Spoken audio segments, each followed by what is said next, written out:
Mark Hall Patton, and want to welcome you to the Clark County Museum. You know, we've got a lot of buildings out here, and just like any other place, if you've got buildings, you have maintenance issues, even in the ghost town. Now, we've got a couple of buildings here that are quite old. We had the Tuscarora Jail from, the late 1870s. We've got the Lamoille Toll Cabin, but we also have the general store, or as it was originally built, the sweet shop from the last frontier village. And this is one that we just got finished renovating out here. Now, you might not think that a building that was built in the early 1950s would need a lot of renovation, but just like anything else, it does. And in order for this historic building to still be here, we have to constantly do renovation work.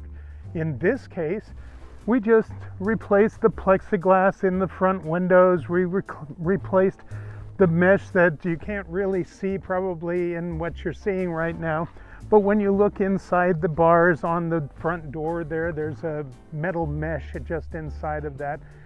It's things that are there to keep animals out, actually, but it's also to allow you to look inside. We've repurposed this building as a general store in our little ghost town area here.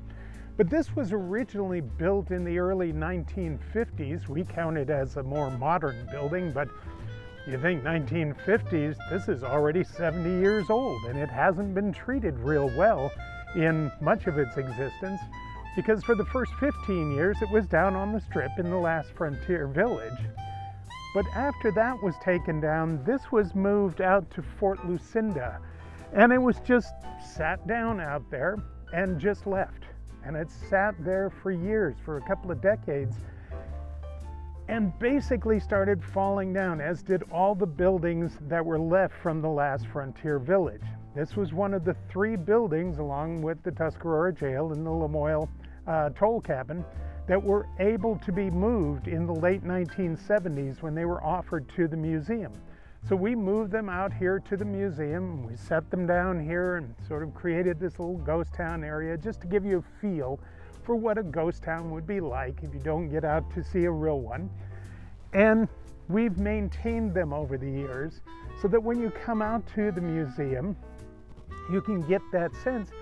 But even on these, we have to maintain them so that when you come out here, you can actually see these buildings, and will continue to be able to see them as the years go along. So when you come out to the museum, remember, we are open 7 days a week, 9 to 4:30. You have to wear a mask while you're out here. Yes, and you do have to pay your entry fee. It's all of $2, unless you're like me, over 55, it's only $1. Or not like me and under 18, sorry. If you're under 18, it's only $1 as well. I haven't been under 18 for a lot of years now. But if you come on out here, remember, 7 days a week, 9 to 4:30, come on out and see us, and you too can see the general store, or if you're old enough to remember the last frontier village, maybe you too went into the sweet shop and maybe had, some hard candies or something else from the sweet shop. This is the building that you went into, and you can see it out here, so come on out and join us.